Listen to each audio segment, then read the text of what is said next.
Hey again, it's Matt from OnlyBlades here, Cook's Forge as well. So we got a new knife up for you on this video here. This one's actually by a company that I really love, Smith & Wesson.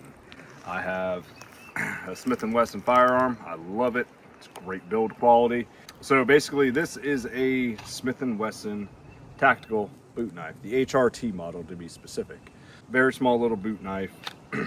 First impressions of this little knife. As you can see, it comes in this, I'll be honest with you, I'm not digging this fucking color.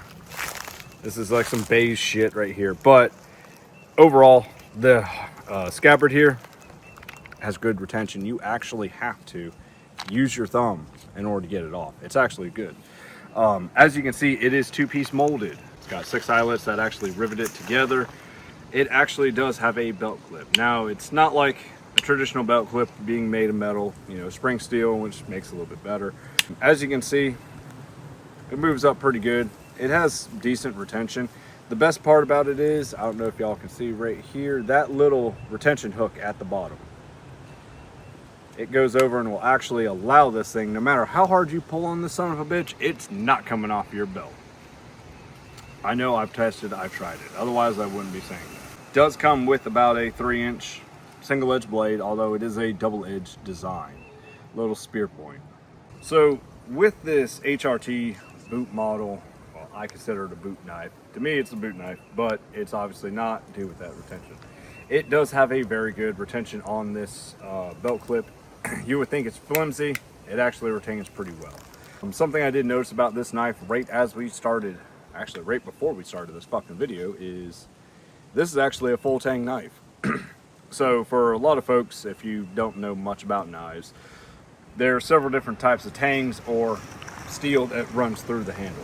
Full tangs are obviously going to give you a full piece of metal the entire length of the handle, which gives you extra good durability, gives you that peace of mind that you can stab this fucker into something and it's not going to break off like a cheap China made piece of shit. Granted, it's Chinese made, but somewhat alright. It does have a very small handle. Now, my hands are not that big. I mean, I have decent sized hands, but as you can see, it doesn't fully quite fit comfortably. It barely reaches on the other side. It's not really made for that application. This thing is made to be quick deployed for self-defense. As you can see, a lot of people carry it on their side. Me personally, I carry it in my appendix, but you can go over and pull that fucker out. It ain't going nowhere. That knife will come out before that clip, belt clip actually fails. It is really good build quality. Pardon me. A lot of pollen out. It's very beginning of spring. It fucking sucks.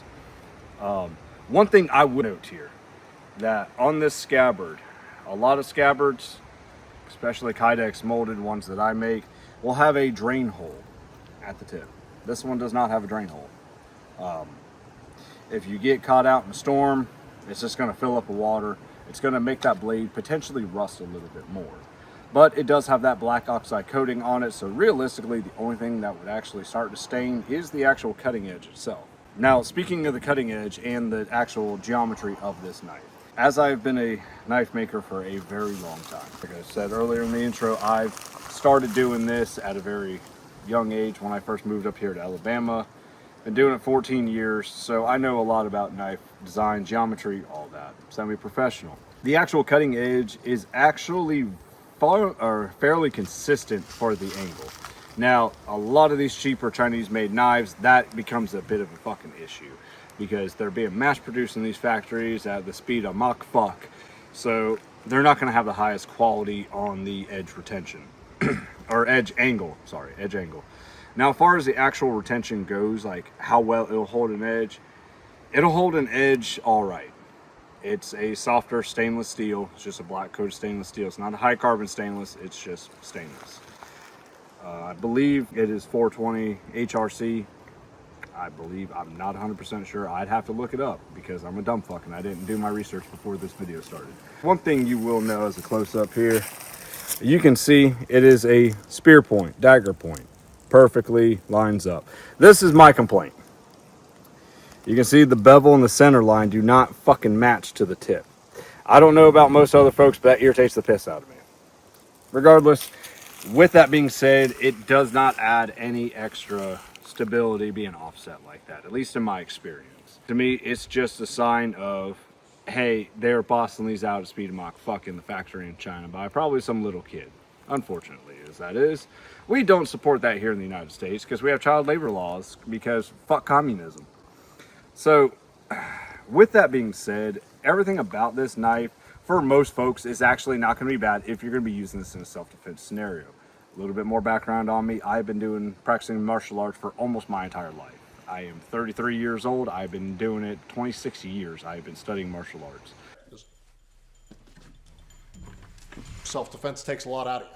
The big reason why I like blades is because in a shit it's the fan scenario or a self-defense scenario, it's very easy to get to depending on where you have it, if you have the right amount of training and skill.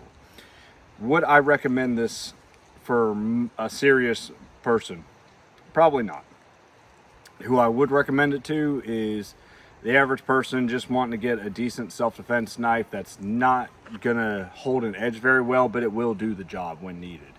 That being said, the price point. I have seen these range anywhere between $30 to $45, depending on the store.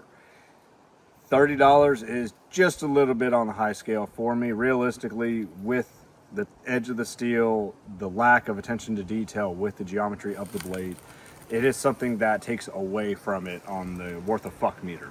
For most folks, I would say if you just want to have a decent little knife in your collection, maybe use it as a letter opener, keep it on your desk, maybe even keep it in a car in case you need to cut a seatbelt or anything like that, it will do the job. Would I trust my life to this? Fuck no. I would rather take my chances with my hands. But, again, it's not bad for the price that it is. Good retaining sheath. It ain't coming out. It ain't. I'm not gonna throw it. It's not my knife. If it was my knife, I'd throw it into a tree and let you see the retention. But overall, not bad. So would I recommend anybody buy this? Not really. It's a good gimmick, or if you're just like me, you're a Smith & Wesson fanboy, you may want to have it in your collection. Average things, be great for, but so on a scale of worth the fuck, I would say this is probably about a 5. Not perfect, not terrible, could use a lot of improvements, but that's just a nitpicky motherfucker like me. So hopefully you enjoyed this review, hopefully this helped, and go buy this knife if you fucking want. I don't fucking care.